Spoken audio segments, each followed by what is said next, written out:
Hello' everyone, আজি আমি মৌৰ্য যুগৰ বিষয়ে আলোচনা কৰিম, যি 322 BCৰ পৰা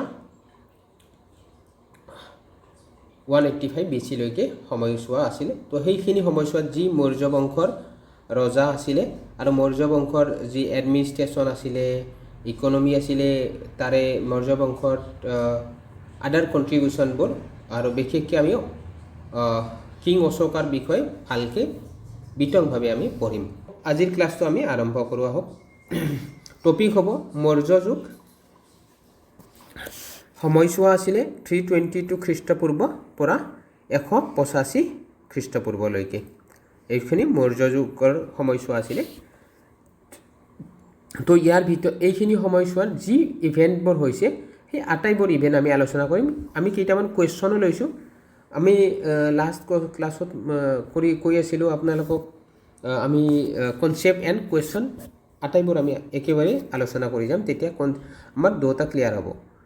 অ'কে, চ' মৌৰ্য ইতিহাসৰ উৎস আমি ক'ৰ পৰা চ'ৰ্চবিলাক আমি মৌৰ্য যুগ জনাৰ আগতে মৌৰ্য যুগৰ বিষয়ে কি চ'ৰ্চৰ মাধ্যমে আমি জানিব পাৰোঁ সেইবিলাক জনা উচিত।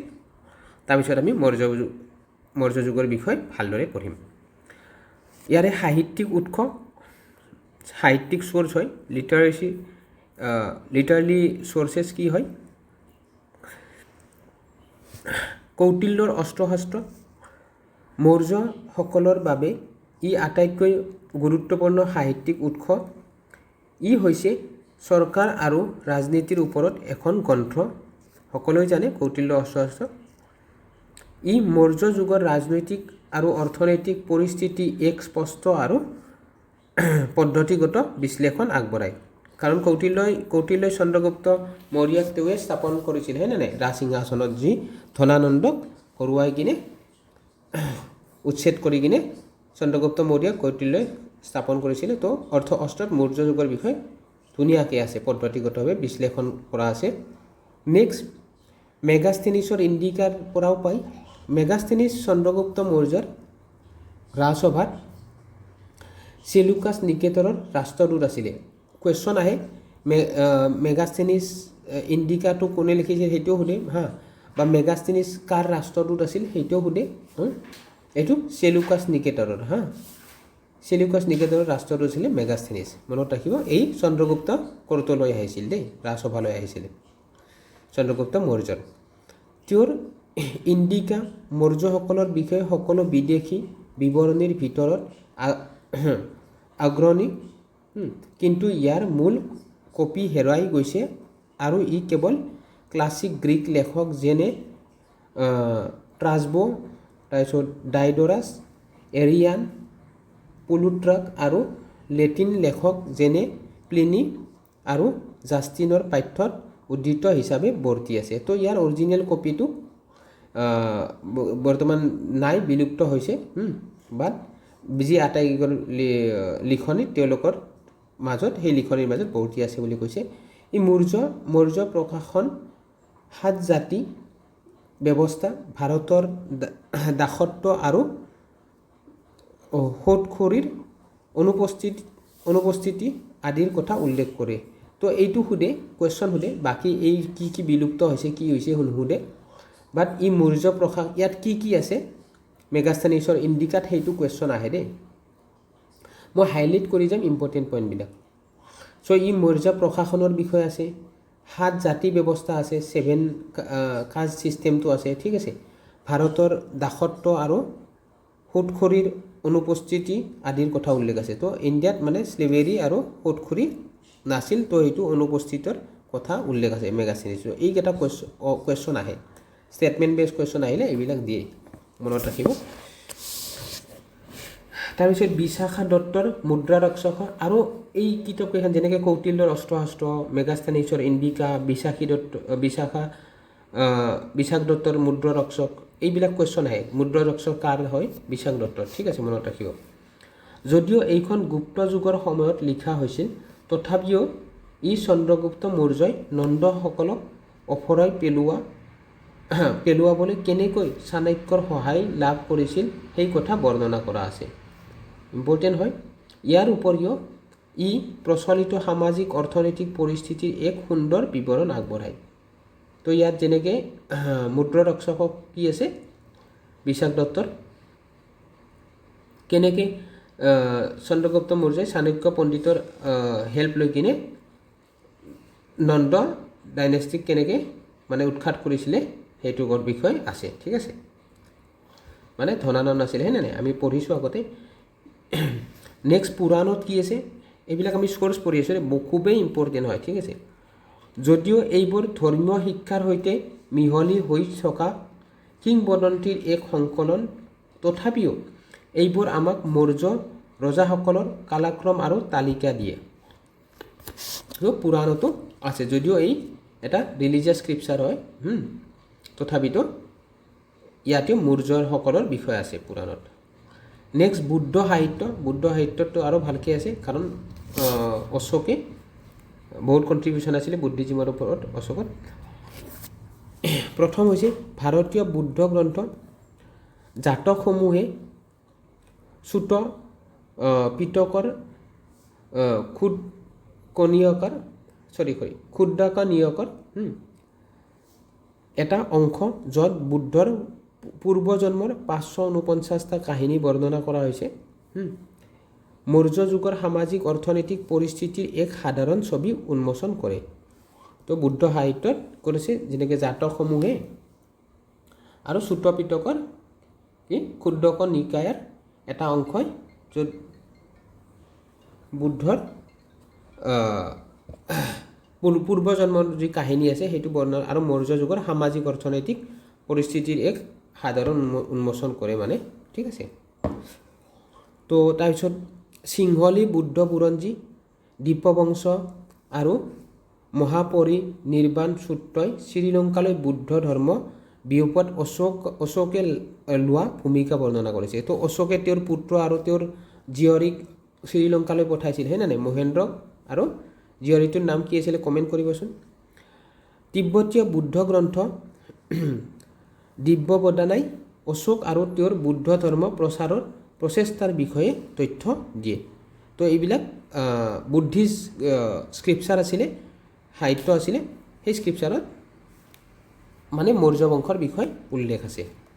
মনত ৰাখিব, আপোনালোকে নোট কৰি গৈছেনে, আপোনালোকে নোট কৰি যাব দেই, ইম্পৰ্টেণ্ট যিবিলাক হাইলাইটেড পইণ্ট হয় সেইবিলাক কাইণ্ডলি নোট কৰি, নিজে যেতিয়া নোট বনাব না তেতিয়া আপুনি এইবাৰ ভিডিঅ'টো চাই গ'ল, নেক্সট টাইম যেতিয়া আপুনি এবাৰ সেই নোটছটো এবাৰ চাই ন, তেতিয়া আপোনাৰ ৰিকল হ'ব বস্তুবিলাক। তো সেইটো কাৰণে ৰিভিজনৰ কাৰণে নিজে বনাব লাগে নোটছটো, বহুত ইম্পৰ্টেণ্ট। মই সেইটো কাৰণে সহজ ভাষাত আপোনালোকক অসমীয়া মাধ্যমত উপলব্ধ কৰাইছোঁ।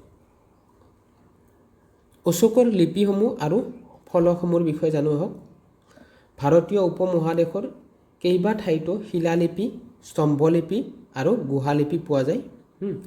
এইবোৰৰ গুৰুত্ব জেমছ প্ৰিন্সে 1837 চনত পাঠোদ্ধাৰ কৰাৰ পিছতে আৰু বিংশ শতিকাৰ আৰম্ভণিতে অশোকক এই লিপিসমূহৰ ৰচয়িতা হিচাপে চিনাক্ত কৰাৰ পিছতে উপলব্ধি কৰা হৈছিল। তো আগতে এই লিপিসমূহ পাইছিলে, কিন্তু জেমছ প্ৰিন্সে যি ইয়াক পাঠোদ্ধাৰ কৰিছে, মানে ডিস্ক্ৰিপ্টেড কৰিছে, তাৰপিছতে এইবিলাক যি অশোকৰে লিপি হয় সেইটো গম পোৱা গৈছে।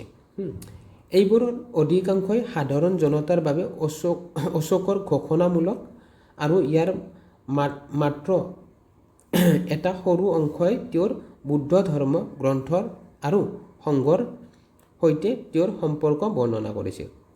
তো যেনেকৈ এইবিলাকত কি কৈছে, অশোকাই কিছুমান যেনেকৈ দিছে, উপদেশো দিছে, ঘোষণাও দিছে আৰু ইয়াতে বুদ্ধ ধৰ্মৰ গ্ৰন্থৰ বিষয়েও বৰ্ণনা কৰা আছে। যদিও এইবোৰ প্ৰাকৃত ভাষাত ব্যৱহাৰ কৰা হৈছিল, প্ৰকৃত ভাষাত লিখা হৈছিল দেই, লিপি অঞ্চলভেদে ভিন্ন আছিলে মানে বিভিন্ন অঞ্চলত বেলেগ বেলেগ ভাষা ইউজ কৰিছিল। যেনেকৈ উত্তৰ পশ্চিমত খৰস্তি ভাষাত লিখা হৈছিলে। ঠিক আছে, মনত ৰাখিব, কুৱেশ্যন আহে। ঠিক আছে, বেছিভাগ প্ৰকৃত ভাষাতে লিখা হৈছিলে কিন্তু মানে স্থানভেদে বেলেগ আছিলে অঞ্চলভেদে। চ' উত্তৰ পশ্চিমে খৰস্তি ইম্পৰ্টেণ্ট হয়, কুৱেশ্যন আহে এইবিলাক। পশ্চিমত গ্ৰীক আৰু আৰামাইক আৰু পূবত ব্ৰাহ্মী। তো কি ভাষা পালোঁ আমি? খৰস্তি, গ্ৰীক আৰু আৰামিক আৰু ব্ৰাহ্মী আৰু প্ৰাকৃত ভাষা মনত ৰাখিব। এইবিলাক শিলালিপি আছিলে, ঠিক আছে, বা স্তম্ভলিপি। চ' অন্যান্য ফলকসমূহ আছে, যেনেকৈ ৰুদ্ৰদমনৰ জুনাগড় শিলালিপি কাৰ হয় এইটো কুৱেশ্যন আহে। চ' মষ্ট ইম্পৰ্টেণ্ট হয়, মই হাইলাইট কৰি গৈছোঁ, আপোনালোকে এইবিলাক ৰুদ্ৰদমনৰ জুনাগড় শিলালিপি, উত্তৰ প্ৰদেশৰ গোৰখপুৰ জিলাৰ সৌগৰ তাম্ৰলিপি, ঠিক আছে, এইটো মনত ৰাখিব। বাংলাদেশৰ বগৰা জিলাৰ মহাস্থান লিপি, ঠিক আছে, মনত ৰাখিব। এই সকলোবোৰ পোনপটীয়াকৈ মৌৰ্য যুগৰ সৈতে জড়িত, যদিও এইবোৰ অশোকৰ নহয় বুলি বিশ্বাস কৰা হয়। কিন্তু এইকেইটা শিলালিপিটো মৌৰ্য যুগৰ বিষয়ে বিশ্লেষণ এইবিলাক শিলালিপিটো আছে, যেনেকৈ ৰুদ্ৰদমনৰ জুনাগড় শিলালিপিটো আছে, গোৰখপুৰ জিলাৰ সহগৌৰ তাম্ৰলিপিটো আছে, ঠিক আছে, বাংলাদেশৰ বগৰা জিলাৰ মহাস্থান লিপি আছে, ঠিক আছে। এইবিলাকত মৌৰ্য যুগৰ বিষয়ে উল্লেখ আছে, কিন্তু এইটো অশোকাৰ নহয় বুলি বিশ্বাস কৰা হয়। তো নেক্সট হৈছে ভৌতিক অৱশিষ্টসমূহ, যিবিলাক ভৌতিক অৱশিষ্ট পোৱা গৈছে, যেনেকৈ চন্দ্ৰগুপ্ত মৌৰ্যৰ কাঠৰ ৰাজপ্ৰসাদ পোৱা গৈছিলে, ঠিক আছে, এইটো তেখেতৰ মৌৰ্য যুগৰ প্ৰমাণ দিয়ে এইটোও। উত্তৰীয়া কলা পলিচ কৰা মৃৎপাত্ৰ পোৱা গৈছে, ঠিক আছে, উত্তৰীয়া কলা। তাৰপিছত কুমাৰহাৰ, পাটনা আৰু আন ঠাইত পোৱা ৰূপ আৰু তামাৰ পঞ্চমাৰ্ক কৰা মুদ্ৰা মৌৰ্য যুগৰ ভৌতিক অৱশিষ্ট। তো এইবিলাকো ভৌতিক অৱশিষ্ট মৌৰ্য যুগৰ সোধে, ঠিক আছে। কুমাৰহাৰ, পাটনা আৰু আন ঠাইত পোৱা তাম্ৰ, ৰূপ আৰু তামৰ পঞ্চমাৰ্ক কৰা মুদ্ৰা মৌৰ্য যুগৰ ভৌতিক অৱশিষ্ট। তো ইম্পৰ্টেণ্ট হয়, এইবিলাক আপোনালোকে নোট কৰি যাব। অশোকৰ শিলালিপিৰ বিষয়বস্তু আৰু লিপি, এই যি অশোকৰ শিলালিপি আছে তাৰে বিষয়বস্তু আৰু লিপি পঢ়িম আমি। যেনেকৈ শিলৰ লিপি আছে, শিলৰ লিপি 14টা মুখ্য শিলৰ লিপি আছে, মনত ৰাখিব দেই, মানে মেজৰ 14টা আছে, ঠিক আছে। তো এই 14টাৰ স্থান বেলেগ বেলেগ আছে, ক'ত ক'ত হৈছে। প্ৰথম আমি চাম মনচেহেৰা, বৰ্তমান পাকিস্তান, ঠিক আছে। তাৰপিছত চাহাবগড়ি, মডাৰ্ণ পাকিস্তান, ঠিক আছে। তাৰপিছত কালচি, দেহৰাদুন, উত্তৰাখণ্ড, এইবিলাক শিলৰ লিপি আছে এইবিলাকত, ঠিক আছে। জুনাগড়, গিৰনাৰ, গুজৰাট, ইম্পৰ্টেণ্ট হয়। তাৰপিছত হোপাৰ, এইটো থানে, মহাৰাষ্ট্ৰ, ঠিক আছে, হোপাৰা। তাৰপিছত এৰাগুৰি, কৰ্নুল, অন্ধ্ৰপ্ৰদেশ। তাৰপিছত ধলি, কুন্দ্ৰা, উৰিষ্যা। তাৰপিছত জৌগাদা, এইটো গঞ্জাম, উৰিষ্যা হয়, ঠিক আছে, গঞ্জাম, উৰিষ্যা, গঞ্জাম মনত ৰাখিব।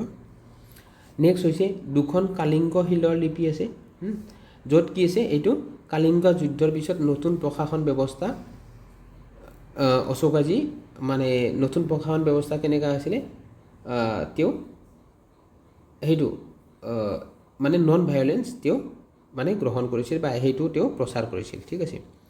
তাৰপিছত সৰু শিলৰ লিপি, মানে মাইনৰ শিলৰ লিপিও আছে, ৰগেৰিক। অশোকৰ ব্যক্তিগত ইতিহাস আৰু তেওঁৰ ধৰ্মৰ সাৰাংশ আছে, যি বুদ্ধ ধৰ্মৰ সাৰাংশ আছে, ঠিক আছে। তাৰপিছত ভব্ৰু বাহিৰাত শিলৰ লিপি আছে, এইটো অশোকৰ বুদ্ধ ধৰ্মৰ ধৰ্মান্তৰকৰণ, সেই তাৰ বিষয়ে আছে, ঠিক আছে। তো এইকেইটা শিলালিপিকেইটা আপোনালোকে মনত ৰাখিব। কুৱেশ্যন আহে কালিংগ শিলালিপি কিহৰ ওপৰত আহে, তাৰপিছত এইটো ভব্ৰু বাহিৰাত শিলালিপি কিহৰ ওপৰত আহে, সেইটো কুৱেশ্যন আহে দেই। তাৰপিছত স্তম্ভলিপি আৰু আদেশ, স্তম্ভলিপি বা আদেশ, তাতে চাওঁ 7টা স্তম্ভলিপি আছে, 4টা সৰু স্তম্ভ আদেশ আছে, ঠিক আছে, 2টা তৰাই স্তম্ভ আদেশ আছে, ঠিক আছে। তো 7টা স্তম্ভলিপি শিলালিপি পৰিশিষ্ট, যেনেকৈ মেৰুত দিল্লীত কি আছে, ছত্ৰীলতা আছে, ঠিক আছে। তাৰপিছত ট্ৰপালেডি কি আছে, এইটো বাদিলতা আছে, এলাহাবাদ, উত্তৰ প্ৰদেশ। এইটো লহৰীয়া নন্দনগড়, ঠিক আছে। তাৰপিছত লৌৰিয়া, আৰেজাৰ আৰু ৰামপুৰ বা বিহাৰ, ঠিক আছে। এইকেইটা 7টা স্তম্ভলিপি আছে এইবিলাক ঠাইত, ঠিক আছে। তাৰপিছত 4টা সৰু স্তম্ভ আদেশ বা লিপি, ঠিক আছে। অশোকৰ ধমৰ প্ৰতি থকা গৰামীৰ চিন, ঠিক আছে। তাৰপিছত সঞ্চি স্তূপা জানেনে, মধ্যপ্ৰদেশত আছে, মনত ৰাখিব। সঞ্চি, সাৰনাথ আৰু এলাহাবাদ উত্তৰ প্ৰদেশ, ঠিক আছে। এই 4টা আছে। প্ৰথম হৈছে গৰমৰ চিন, ঠিক আছে। ধমৰ প্ৰতি থকা গৰমাৰ এইটো চীনত, ঠিক আছে। তাৰপিছত সঞ্চি মধ্যপ্ৰদেশ, সাৰনাথ আৰু এলাহাবাদ, ঠিক আছে। তো এলাহাবাদটো হ'ল উত্তৰ প্ৰদেশত, ঠিক আছে। এই 4টা আছে।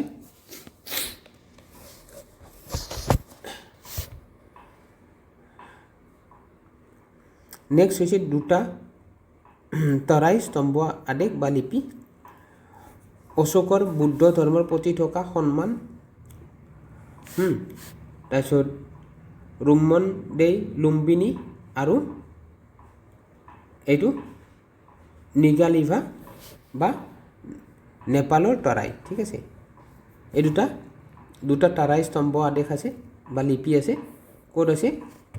লুম্বিনীত আছে, আৰু এইটো নিগালিভা নেপালৰ তৰাই, ঠিক আছে, মনত ৰাখিব। তাৰপিছত গুফা লিপিও আছে, গুফা লিপি বা আদেশ। 3টা বৰাবৰ গুফা আদেশ, যেনেকৈ অশোকৰ সহনশীলতা, এইটো বৰাবৰ পাহাৰ গয়া বিহাৰত আছে, ঠিক আছে।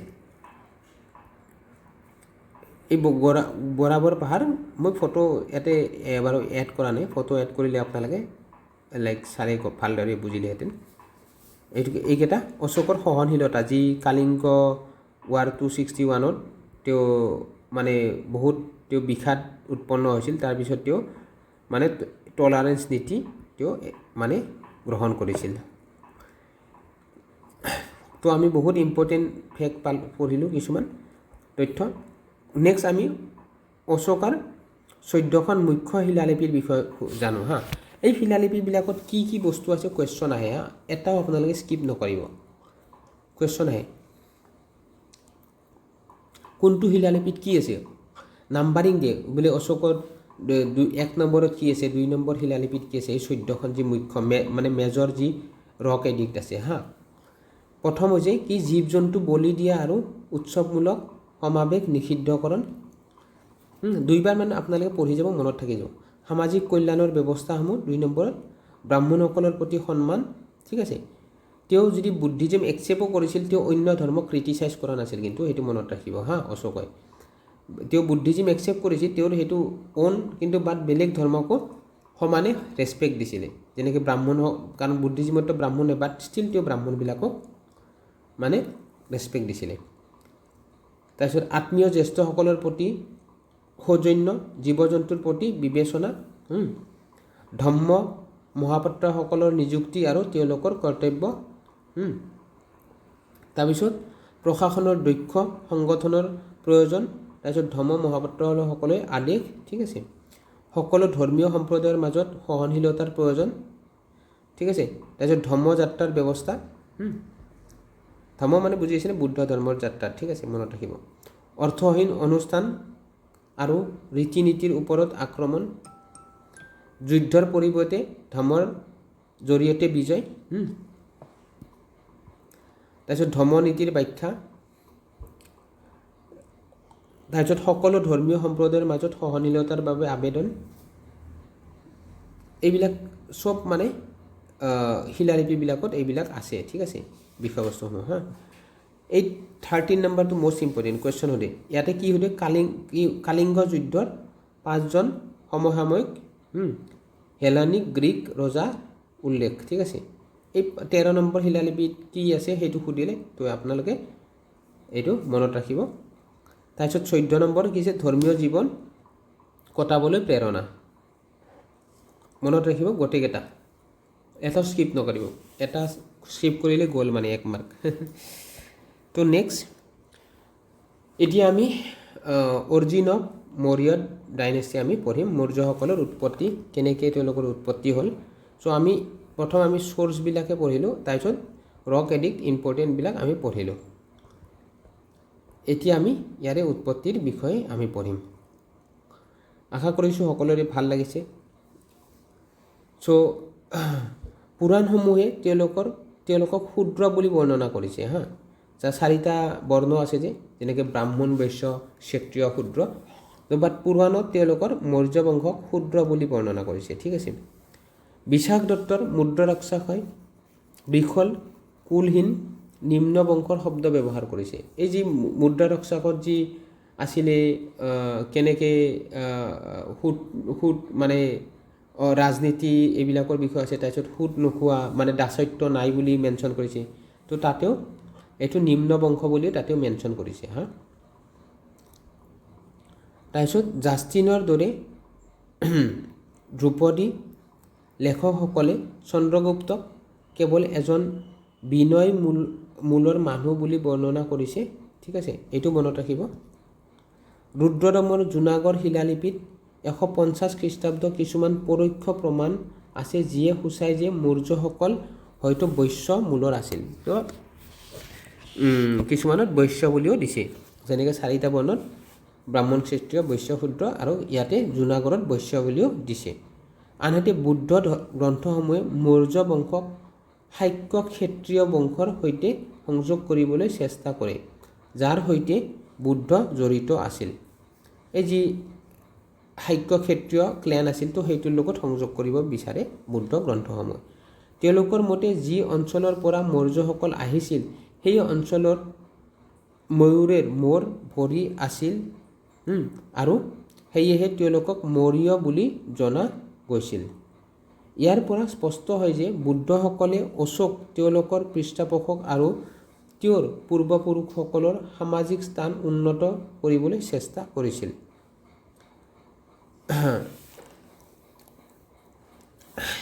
সিমান এটা ইম্পৰ্টেণ্ট নহয় বাট ষ্টিল পঢ়ি যাব লাগিব নলেজত তেতিয়া আমি ষ্টৰী আকাৰত যেতিয়া পঢ়ি যাওঁ না বস্তুবিলাক মনত থাকে হা মই হাইলাইট কৰি দিয়া নাই পইণ্ট হাইলাইট কৰি দিলে আপোনালোকে নোট কৰিব সামৰণিত ক'ব পাৰি যে মৌৰ্যসকল মৌৰ্য জনজাতিৰ আছিল আৰু নিশ্চিতভাৱে এক নিম্ন জাতিৰ আছিল যদিও তেওঁলোকে কোনো নিম্ন জাতিৰ আছিল সেয়া স্পষ্ট নহয় বাট কোনো মানে সঠিক প্ৰমাণ পোৱা নাই বাট মেনশ্যন আছে বিভিন্ন স্ক্ৰিপচাৰবিলাক তো এইটো জাষ্ট আমি ষ্টৰী আকাৰত পঢ়ি গৈছোঁ চ' আমাৰ মনত ৰখাত বাকী আমাৰ সহজ হয় বাকী তথ্যবিলাক ঠিক আছে এতিয়া আমি ফাৰ্ষ্ট আহিলোঁ ফাৰ্ষ্ট কিং চন্দ্ৰগুপ্ত মৌৰ্য যি 322 খ্ৰীষ্টপূৰ্বৰ পৰা 298 খ্ৰীষ্টপূৰ্বলৈকে আছিলে আহক চন্দ্ৰগুপ্ত মৌৰ্যৰ বিষয়ে পঢ়োঁ চন্দ্ৰগুপ্তই কৌটিল্য চাণক্যৰ সহায়ত শেষ নন্দন শাসক ধনানন্দক সিংহাসনচ্যুত কৰি 322 খ্ৰীষ্টপূৰ্বত পাটলিপুত্ৰ দখল কৰিছিল আমি অলৰেডি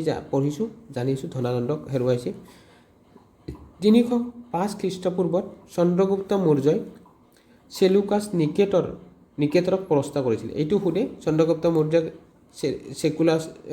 চেলুকাছ নিকেটৰক যি পৰাস্ত কৰিছিলে টাইমলাইনটো সোধে যিজনে 500টা হাতীৰ বিনিময়ত আৰিয়া হেৰাত তাৰপিছত আৰাকচিয়া এইটো কাণ্ডাৰ আৰু গ্ৰেডেচিয়া বলুচিস্তান আৰু পাৰপনিষাদে কাবুলকে ধৰি এক বিশাল ভূখণ্ড আত্মসমৰ্পণ কৰিছিল এই যি যুদ্ধৰ পৰিণতিত চন্দ্ৰগুপ্ত আৰু চেলুকাছৰ মাজত হোৱা চুক্তি অনুসৰি হিন্দুকুচ তেওঁলোকৰ ৰাজ্য দুখনৰ সীমা হৈ পৰিছিল চ' নেক্সট মেগাস্থিনিছ আছিল চেলুকাছ নিকেটৰৰ দ্বাৰা চন্দ্ৰগুপ্ত মৌৰ্যৰ ৰাজসভালৈ পঠিওৱা এজন গ্ৰীক ৰাষ্ট্ৰদূত এইটো পইণ্ট আমি অলৰেডি পঢ়িছোঁ বাট ষ্টিল মই হাইলাইট কৰিছোঁ ইম্পৰ্টেণ্ট চন্দ্ৰগুপ্ত জৈন হৈছিল আৰু ভদ্ৰবাহুৰ সৈতে চন্দ্ৰগিৰি পাহাৰ শ্ৰৱণ বেলগোলালৈ কৰ্ণাটকলৈ গৈছিল এইটো ইম্পৰ্টেণ্ট আমি আজি জৈনিজিম যোনি লেকচাৰবিলাক চাই আছে চিৰিয়েলি সেইটো কাৰণে স্কিপ নকৰিব হা কোনোবাই যদি আজিৰ পৰাও ষ্টাৰ্ট কৰিছে আপোনালোকে কাইণ্ডলি মোৰ প্লেলিষ্ট বনাই থোৱা আছে চেনেলত প্লেলিষ্টত গৈ একদম প্ৰথম লেকচাৰটোৰ পৰা চাব হা ঠিক আছে যদি আজি এতিয়া এইটো যি চাই আছে এইটো চোৱা কমপ্লিট কৰি আপুনি একদম চিৰিয়েলি 1 by 1 চাব তেতিয়া বুজি পাব হা তো আমি হিষ্টৰী এনেকৈ বুজিব মাজত সোমালে আমি এই যে লিনিয়াৰটো আছে না সেইটো ব্ৰেক হৈ যায় তো সেইটো কাৰণে আমি প্ৰথমৰ পৰা মই সেইটো কাৰণে যি টপিকছ আছে সাব টপিকবিলাক এনেকৈ লাইন ৱাইজ দি আছোঁ মানে 1 by 1 তো সেইটো কাৰণে আপোনালোকে প্ৰথমৰ পৰা সব ভিডিঅ'কেইটা চাব যিবিলাকে চাইছে আৰু এতিয়া এইটো এই কথা আমি অলৰেডি পাই গৈছোঁ হয়নে নাই শ্ৰৱণ বেগলা আমি আজি জৈনিজিম যি ক্লাছ পঢ়ি চাইছোঁ সেই ক্লাছত আছে হয়নে নাই তো ভদ্ৰবাহু স্থূলভদ্ৰ দুটা যি পন্থা হৈছিলে দিগাম্বৰ শ্বেতাম্বৰ তো সেইবিলাকৰ বিষয়ে আমি আজি পঢ়িছিলোঁ ঠিক আছে নেক্সট পঢ়োঁ য'ত তেওঁ লাহে লাহে অনাহাৰে কায়া ক্লেছ তাৰপিছত চেলনাত মৃত্যুবৰণ কৰিছিল তো এইটো জানে জৈনিজিম যেতিয়া একচেপ্ট কৰে না যেতিয়া এন মোমেণ্টত মানে কোনো খোৱা পানী ইভেন পানীও গ্ৰহণ নকৰে তো সেনেকৈ শৰীৰ ত্যাগ কৰে তো তাৰপিছত এনেকৈ তেওঁ অনাহাৰে থাকি কিনে তেওঁ মৃত্যুবৰণ কৰিছিল দেহ ত্যাগ কৰিছিল তো এইবিলাক তেওঁলোকৰ তপস্যা হয় চ' চাওক চন্দ্ৰগুপ্ত মৌৰ্য নিজৰ ৰাজ সিংহাসন এৰি জৈনিজিম একচেপ্ট কৰি লৈছিলে চন্দ্ৰগুপ্ত মৌৰ্যৰ অধীনত প্ৰথমবাৰৰ বাবে সমগ্ৰ উত্তৰ ভাৰত একত্ৰিত হৈছিল বাণিজ্যৰ বিকাশ হৈছিল কৃষি নিয়ন্ত্ৰণ হৈছিল ওজন আৰু জোখ মাখ মানকীকৰণ কৰা হৈছিল আৰু মুদ্ৰাৰ ব্যৱহাৰ আৰম্ভ হৈছিল মনত ৰাখিব চন্দ্ৰগুপ্ত মৌৰ্যৰ সময়তে এই মুদ্ৰাৰ ব্যৱহাৰ কৰা আৰম্ভ হৈছিল আৰু জোখ মাখৰো মানকীকৰণ কৰা হৈছিল মনত ৰাখিব দেই কৰ আৰোপণ অনাময় আৰু দুৰ্ভিক্ষ সাহায্যৰ ৰাষ্ট্ৰৰ চিন্তাৰ বিষয় হৈ পৰিছিল নেক্সট চন্দ্ৰগুপ্ত মৌৰ্যৰ পিছত আহে তেওঁৰ পুত্ৰ বিন্দুসাৰ তাৰপিছত আমি অশোকৰ বিষয়ে পঢ়িম বহুত ভালকৈ বিতংভাৱে পঢ়িম চ' কাইণ্ডলি ক্লাছটো ভালদৰে চাই যাব আপোনালোকে ধ্যান দি চাব তেতিয়া মনত থাকিব দেই মই সেইটো কাৰণে সহজ ভাষাত আপোনালোকৰ ওচৰত প্ৰস্তুত কৰিছোঁ বিন্দুসাৰ চন্দ্ৰগুপ্ত মৌৰ্যৰ পিছত তেওঁৰ পুত্ৰ বিন্দুসাৰ সিংহাসনত বহে বিন্দুসাৰক গ্ৰীকসকলে আমিত্ৰ চেইটছ সংস্কৃত শব্দ আমিত্ৰ ঘাট অৰ্থাৎ শত্ৰু বিনাশকাৰীৰ পৰা উদ্ভৱ হোৱা নামেৰে জানিছিল এই গ্ৰীকসকলে কি নামেৰে জানিছে সেইটো আমিত্ৰ চেইটছ এইটো মনত ৰাখিব এইটো বিন্দুসাৰৰ তেওঁ সেই নামেৰে জানিছিল ঠিক আছে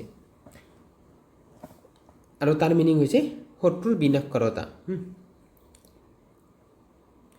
শত্ৰু বিনাশকাৰীৰ পৰা উদ্ভৱ হোৱা নামেৰে জানিছিল আৰু তেওঁ দক্ষিণাত্যলৈ মহিষাসুৰলৈকে নিজৰ সৈন্য বাহিনীক লৈ গৈছিল বুলি কোৱা হয় বিন্দুসাৰৰ বিষয়ে বহুত বিশেষ নাই বাট অশোকাৰ বিষয়ে কাৰণ গ্ৰেট লিডাৰ আছিলে মৌৰ্য বংশৰ অশোকাই আফটাৰ চন্দ্ৰগুপ্ত মৌৰ্য বিন্দুসাৰে চিৰিয়াৰ এণ্টিঅ'কাছ প্ৰথমক কিছু মিঠা সুৰা শুকান ডিমৰু আৰু এজন পণ্ডিত পঠিয়াবলৈ কৈছিল তাৰপিছত এণ্টিঅ'কাছ প্ৰথমে সুৰা আৰু ডিমাৰু পঠিয়াইছিল কিন্তু বিনম্ৰভাৱে উত্তৰ দিছিল যে গ্ৰীক দাৰ্শনিকসকলৰ বিক্ৰীৰ বাবে নহয় এইটো যি ৰিকুৱেষ্ট কৰিছে এণ্টিঅ'কাছ তেওঁৰ লগত ৰিলেশ্যন হ'ব পাৰে কি এণ্টিঅ'কাছৰ কি বিচাৰিছিলে বা এইটো তেওঁলোকে বিন্দুসাৰে বা অপশ্যন দিব পাৰে কোনটো ৰজাই বিচাৰিছিলে তো সেইটো আপোনালোকে মনত ৰাখিব এইটো লাইন বিন্দুসাৰে আজীৱিকাসকলৰ পৃষ্ঠপোষকতা কৰিছিল আজীৱিকা মানে কি জানেনে আমি আজি জৈনিজিম পঢ়িছোঁ জৈনিজিমৰ যি মহাবীৰৰ লগত এজন আছিলে চবালক চ' তেওঁ কি হৈছিলে মহাবীৰৰ লগত মানে বিতৰ্কিত হৈছিলে মহাবীৰৰ লগত মানে এনেকৈ মতনৈক্য হৈছিলে তাৰপিছত তেওঁ এই আজীৱিকা পন্থাটো তেওঁ মানে আৰম্ভ কৰিছিলে ঠিক আছে তো নেক্সট আমি দ্য গ্ৰেট অশোকাৰ বিষয়ে পঢ়িম মষ্ট ইম্পৰ্টেণ্ট এটা পইণ্ট অশোকাৰ আপোনালোকে কিপ নকৰিব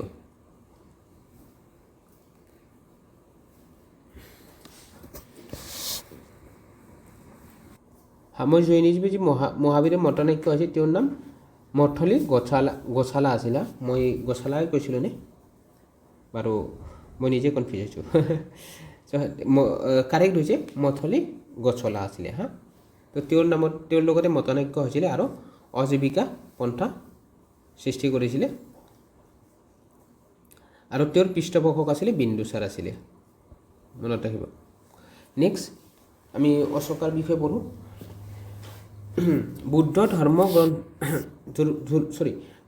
গ্ৰন্থসমূহৰ মতে যেতিয়া বিন্দুসাৰৰ পুত্ৰ অশোকাৰ জন্ম হৈছিল, তেওঁৰ মাতৃয়ে সন্তান লাভ কৰি সুখী হৈ কৈছিল, এতিয়া মই অশোকা অৰ্থাৎ শোকবিহীন। অশোকাৰ মিনিং শোকবিহীন হা, অশোকা যাৰ শোক নাই।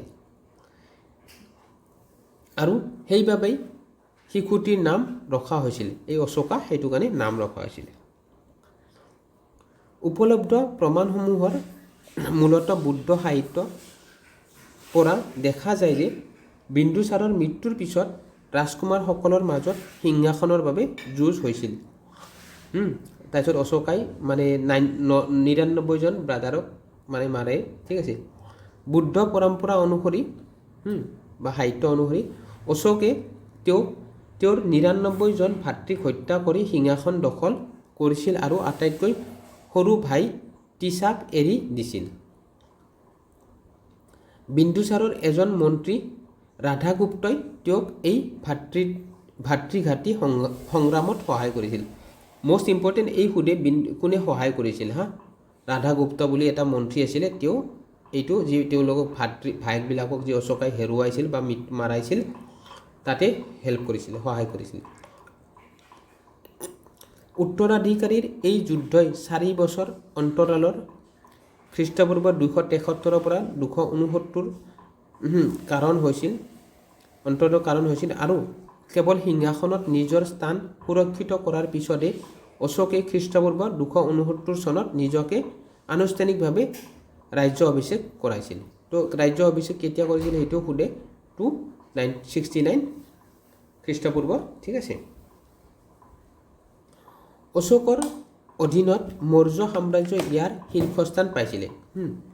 প্ৰথমবাৰৰ বাবে সমগ্ৰ উপমহাদেশ একেবাৰে দক্ষিণ অংশ বাদ দি সাম্ৰাজ্যিক নিয়ন্ত্ৰণৰ অধীনলৈ আহিছিল। তো পুৰা ফ্লৰিছ হৈছিলে মৌৰ্য ডাইনেষ্টি। নাম উপাধি ক'ত উল্লেখ আছে এইখিনি পঢ়াৰ আগতে আমি একেবাৰে অশোকাৰ বাকী তথ্যখিনি পঢ়ি যাম। তাৰপিছত আমি অশোকাৰ কি নাম আছে ক'ত আছে সেইখিনি পঢ়ি যাম দেই, তেতিয়া আমাৰ মানে অলপ হৃদয়ংগন কৰিবৰ কাৰণে মানে ভাল হ'ব। অশোকে তেওঁৰ ৰাজ্য অভিষেকৰ 9 বছৰত অৰ্থাৎ খ্ৰীষ্টপূৰ্ব 261 চনত কালিংগ যুদ্ধত যুঁজিছিল। আমি অলৰেডি মেনশ্যন কৰিছোঁ। এই যুদ্ধৰ গণহত্যাই ৰজাক বিচলিত কৰি তুলিছিল আৰু সেয়েহে তেওঁ ভৌতিক অধিকাৰ নীতিৰ সলনি সাংস্কৃতিক বিজয়ৰ নীতি গ্ৰহণ কৰিছিল। আন কথাত ভেৰী ঘোষৰ সলনি ধৰ্মঘোষ হ'ল, ঠিক আছে, মনত ৰাখিব। অশোক চূড়ান্ত শান্তিবাদী নাছিল, প্ৰথমটো শান্তিবাদী নাছিল। তেওঁ সকলো পৰিস্থিতিৰ শান্তিৰ বাবে শান্তি নীতি অনুসৰণ কৰা নাছিল। এইদৰে তেওঁ কালিংগ জয়ৰ পিছত ইয়াক নিজৰ সাম্ৰাজ্যৰ অন্তৰ্ভুক্ত কৰি ৰাখিছিল। অশোকে চোল আৰু পাণ্ড্যা মানে চোলা যি আছে আৰু পাণ্ড্যা ৰাজ্যসমূহলৈ আৰু গ্ৰীক ৰজাসকলৰ দ্বাৰা শাসিত 5খন ৰাজ্যলৈ এণ্টিনোকাছ দ্বিতীয়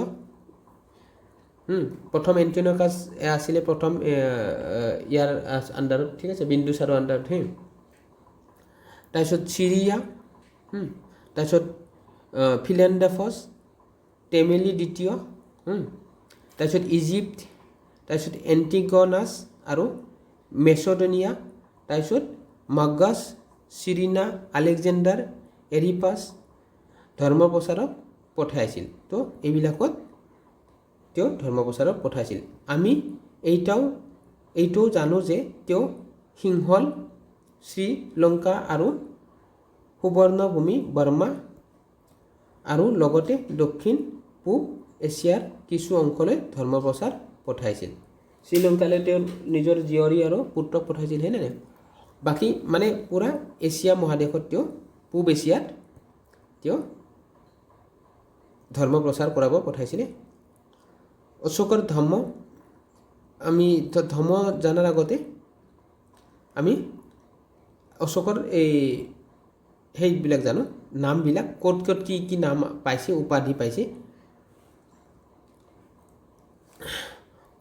অশোক নামটো ক'ত পাইছে এইটো মাস্কি আৰু শিলালিপি ঠিক আছে সৰু শিলালিপিত পোৱা গৈছে মাস্কি সৰু শিলালিপিত পোৱা গৈছে এই অশোক নামটো হা প্ৰথম তেওঁৰ নামটো পোৱাই যোৱা নাছিল হা যি মানে তেওঁৰ যি লিপিসমূহ পাইছিলে প্ৰথমটো এই মাস্কিতহে তেওঁৰ লাষ্টৰ নামটো মানে পোৱা গৈছিলে ঠিক আছে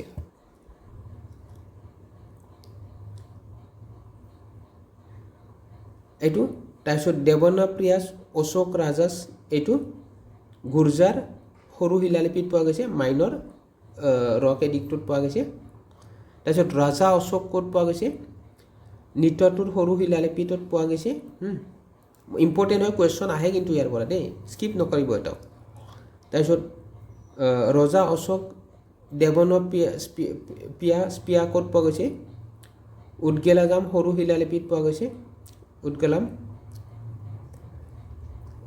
তাৰপিছত পিয়াদাসেচি ৰজা মগধ এইটো ভব্ৰু বাইৰাট সৰু শিলালিপিত পোৱা গৈছে আমি ভব্ৰু বাইৰাটৰ কথা পাইছোঁ হয়নে তাৰপিছত পিয়াদাসী ৰজা ক'ত পোৱা গৈছে বৰবৰ গুহা শিলালিপিত য'ত বিহাৰত আছে হয়নে নাই বৰাবৰ গুহা তাৰপিছত পিয়াদাসী ক'ত পোৱা গৈছে এইটো কাণ্ডাৰ মুখ্য শিলালিপি আৰু দীপবংশত পোৱা গৈছে অশোক মৌৰ্য ৰুদ্ৰদমন জুনাগড় শিলালিপিত পোৱা গৈছে ঠিক আছে তাৰপিছত অশোক বৰ্ধন পোৱা গৈছে এইটো পুৰাণসমূহত অশোক বৰ্ধন নাম পোৱা গৈছে তো ক'ত ক'ত কি নাম আছে সেইকেইটা ইম্পৰ্টেণ্ট দেই মনত ৰাখিব এইকেইটা আমি এইখিনি পঢ়িলোঁ অলৰেডি এতিয়া অশোকৰ ধৰ্মৰ বিষয়ে পঢ়িম অশোকৰ ধৰ্মক এক সাম্প্ৰদায়িক বিশ্বাস বুলি গণ্য কৰিব নোৱাৰি ইয়াৰ বহল উদ্দেশ্য আছিল সামাজিক শৃংখলা বজাই ৰখা ই আদেশ দিছিল যে মানুহে নিজৰ পিতৃ মাতৃক মান্য কৰা উচিত ব্ৰাহ্মণ আৰু বৌদ্ধ ভিক্ষুসকলক সন্মান জনোৱা উচিত আৰু দাসীসকলৰ প্ৰতি দয়া দেখুওৱা উচিত তেওঁ মত পোষণ কৰিছিল যে যদি মানুহে ভাল আচৰণ কৰে তেন্তে তেওঁলোকে স্বৰ্গ লাভ কৰিব তেওঁ কেতিয়াও কোৱা নাছিল যে তেওঁলোকে নিৰ্বাণ লাভ কৰিব যিটো আছিল বুদ্ধ শিক্ষাৰ লক্ষ্য তেওঁ অলৰেডি আমি মেনশ্যন কৰিছোঁ অশোকে মানে তেওঁ কি কৰিছিলে মানে ভাল নীতি গ্ৰহণ কৰিছিলে আৰু তেওঁ সকলোকে সন্মান কৰিছিল সকলো ধৰ্ম সকলো জাতিক তেওঁ বুদ্ধিজিম একচেপ্ট কৰিলে বুলি তেওঁ হিন্দী ধৰ্মক ক্ৰিটিচাইজ কৰা নাছিলে মনত ৰাখিব আৰু আদাৰ ৰিলিজিয়নকো ক্ৰিটিচাইজ কৰা নাছিলে পিছৰ মৌৰ্যসকল 232 খ্ৰীষ্টপূৰ্বৰ পৰা 185 খ্ৰীষ্টপূৰ্ব মৌৰ্য বংশই 137 বছৰ ধৰি ৰাজত্ব কৰিছিল অশোকৰ মৃত্যুৰ পিছত মৌৰ্য সাম্ৰাজ্যখন দুটা ভাগত বিভক্ত হৈ পৰে পশ্চিমীয়া আৰু পূব ভাগ ঠিক আছে তো পশ্চিমীয়া অংশটো কুনাল অশোকৰ পুত্ৰৰ দ্বাৰা শাসিত হৈছিল এইটো সুধে দেই কুৱেশ্যন সুধে পশ্চিমীয়া অংশ আৰু পূব অংশ কাৰ দ্বাৰা হা পূব অংশটো দশৰথৰ দ্বাৰা শাসিত হৈছিল পশ্চিমীয়াটো কুনাল মনত ৰাখিব আৰু পূব অংশটো দশৰথৰ দ্বাৰা শাসিত হৈছিল শেষ মৌৰ্য শাসক বৃহদ্ৰথক তেওঁৰ সেনাধ্যক্ষ পুষ্যমিত্ৰ শুংগই খ্ৰীষ্টপূৰ্ব 185 চনত হত্যা কৰিছিল যিয়ে নিজৰ শুংগ বংশ স্থাপন কৰিছিল এই পুষ্যমিত্ৰ শুংগই তেওঁৰ শেষ ৰজা মৌৰ্য বংশত বৃহদ্ৰথক হত্যা কৰিছিল হা তাৰপিছত তেওঁ শুংগ ডাইনেষ্টি স্থাপন কৰে পুষ্যমিত্ৰ সিংহৰ আৰু সন্তান আছিল অংগমিত্ৰ বুলি যি কালিদাসে তেওঁৰ নাটক ৰচনা কৰিছিল হয়নে নাই আমি পাম এইবিলাক চব ঠিক আছে মালভিকা অংগমিত্ৰ বুলি যি প্ৰেম কাহিনী তেওঁ নাটক লিখিছিলে কালিদাসে হয়নে এই পুষ্যমিত্ৰ শুংগৰে সন্তান আছিলে নেক্সট ইয়াৰ পতনৰ কাৰণসমূহ মৌৰ্য বংশৰ পতনৰ কাৰণসমূহ মানে অত্যন্ত কেন্দ্ৰীভূত প্ৰশাসন আছিলে, চেণ্ট্ৰেলাইজ এডমিনিষ্ট্ৰেশ্যন আছিলে। এইটো ৰমিলা থাপৰে দিছে, ঠিক আছে এইটো। তাৰপিছত অশোকৰ শান্তিপূৰ্ণ নীতি, যি অশোকে নন ভায়লেন্স নীতি একচেপ্ট কৰিছিলে। প্ৰথমটো অশোক যেতিয়া এটা অশোক যেতিয়া বুদ্ধিজিম একচেপ্ট কৰিছিল, যেতিয়া তেওঁ বাচি থাকাতে না কোনো মানে ইভেন এই এটাক কৰিব পৰা নাছিল হা, তেওঁৰ মানে তেওঁৰ ৰাজ্য, ঠিক আছে। বিকজ তেওঁ একচেপ্ট কৰিব, বা তেওঁ যুদ্ধ নীতি এৰিহে দিছে, কিন্তু তেওঁ এনেকুৱা কৰা নহ'লে কি মোক আক্ৰমণ কৰিলে মই মানে পুনৰ নকৰিম মানে। তো সেইটো কাৰণে অশোকৰ সময়ত বহুতে ভয় খাই আছিলে হা, কোনেও মানে এনেকুৱা কৰি অহা নাছিল কি ইটো এতিয়া পূৰা মানে শান্তিৰ পথ লৈছে, আমি এটাক কৰোঁ, কোনো এটাক কৰিব অহা নাছিলে। তাৰপিছত ব্ৰাহ্মণ্যবাদী প্ৰতিক্ৰিয়া, HP শাস্ত্ৰী। মৌৰ্য সাম্ৰাজ্যৰ বিভাজন, তাৰপিছত বিভাজন হৈ গৈছিলে, পূব পশ্চিম বিভাজন হৈ গৈছিলে, তাৰ কাৰণেও পতন হৈছিলে। দুৰ্বল পৰৱৰ্তী মৌৰ্য শাসক, যেনেকৈ আমি যি মাৰিলে বৃহদ্ৰথক মাৰিলে, তো এওঁলোক দুৰ্বল আছিলে হয় নাই। তাৰপিছত মৌৰ্য অৰ্থনীতিৰ ওপৰত চাপ। তাৰপিছত অবভিয়াছলি ডিভাইড হ'লে কি অৰ্থনীতিটো অবভিয়াছলি প্ৰভাৱ পৰিব। উত্তৰ পশ্চিম সীমান্তৰ প্ৰতি আনিহা, ঠিক আছে। চ' এইবিলাকে পতনৰ কাৰণ আছিলে মৌৰ্য বংশ। মৌৰ্য বংশৰ ৰজাসকলৰ নামসমূহ আৰু ৰাষ্ট্ৰদূত কি কি আছিলে ইম্পৰ্টেণ্ট হয়। চেলুকাছ নিকেটৰৰ যি আছিলে হয় নাই, মেগাষ্টেনিছ, এইটো গৈ চন্দ্ৰগুপ্ত মৌৰ্যৰ সময়ত আছিলে। এই ৰাজৰ আন নামসমূহো আছে, চন্দ্ৰগুপ্ত মৌৰ্যৰ আন নামো আছে, সেইবিলাক জানিলেও হ'ব।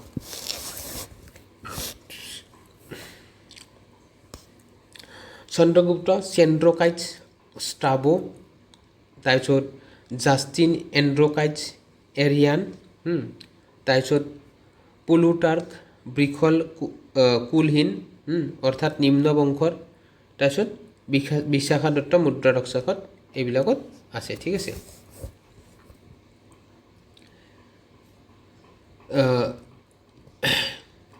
নেক্সট হৈছে ৰাষ্ট্ৰদূত কি আছে, মেগাষ্টেনিছ, এইটো অলৰেডি আমি কথা পাতিছোঁ, অলৰেডি আমি মেনশ্যন কৰিছোঁ।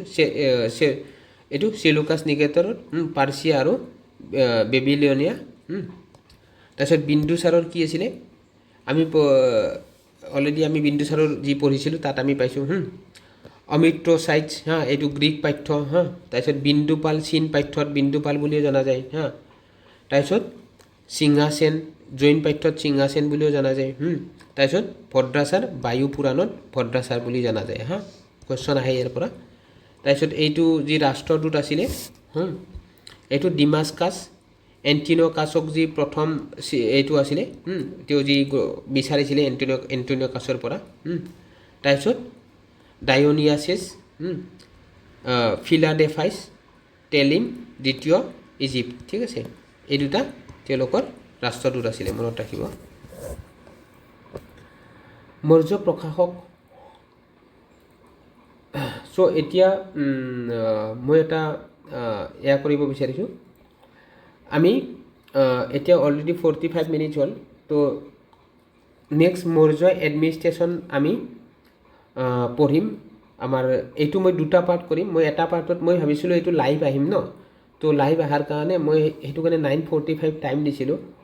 তো এতিয়া অলমষ্ট আই থিংক এতিয়া অলমষ্ট 11:35 হৈ গ'ল। তো মই এইটো ছেশ্যনত দুটা পাৰ্ট কৰি আছোঁ। চ' আপোনালোকে মই প্লে'লিষ্টতে এইটো এতিয়া ৰেকৰ্ড কৰি মই আপলোড কৰি আছোঁ। তো প্লে'লিষ্টত আকৌ কাইলৈ মৰ্ণিং আপোনালোকে এইটো নেক্সট পাৰ্টটো পাব।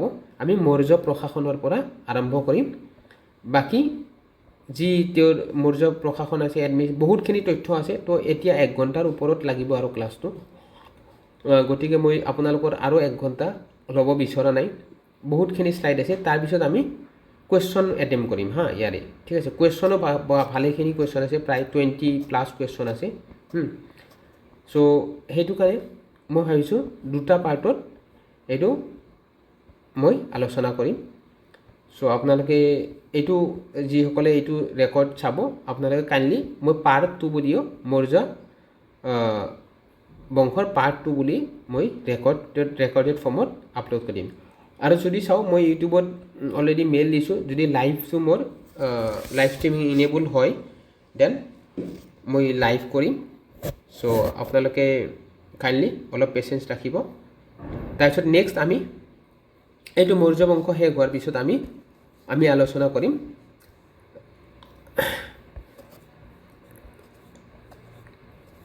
এক ছেকেণ্ড মই অলৰেডি দি দিছোঁ